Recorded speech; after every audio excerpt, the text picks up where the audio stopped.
आमदार उत्तमराव जानकर यांच्यासाठी धक्कादायक बातमी समोर येते। त्यांची आमदारकी कोणत्या ना कोणत्या कारणावरून धोक्यात येते आणि या संदर्भात न्यायालयामध्ये असं काय घडलंय की त्यांची आमदारकी धोक्यात येते, पाहूया।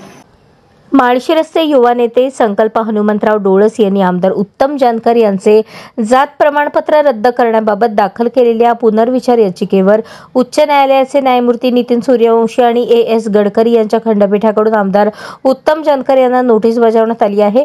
पुढील सुनावणी देखील 30 जुलै रोजी होणार असल्याने आमदार उत्तम जानकर यांची आमदारकी सध्या तरी धोक्यात आल्याचे चित्र आहे। 2024च्या विधानसभा निवडणुकीत माळशिरस विधानसभा मतदारसंघात उत्तम जानकर हे आमदार झाले। त्यांच्या जात प्रमाणपत्राचा विषय कायमच वादग्रस्त ठरला आहे। संकल्प डोळस यांचे वडील स्वर्गीय आमदार हनुमंत डोळस यांनी 15 वर्षांपासून आमदार उत्तम जानकर यांचे अनुसूचित जातीचे प्रमाणपत्र बोगस असल्याची याचिका उच्च न्यायालयात दाखल केली होती।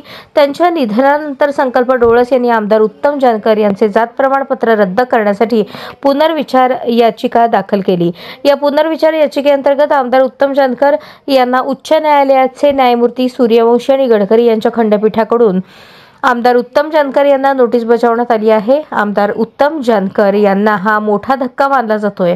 पुढील सुनावणी 30 जुलै रोजी होणार आहे।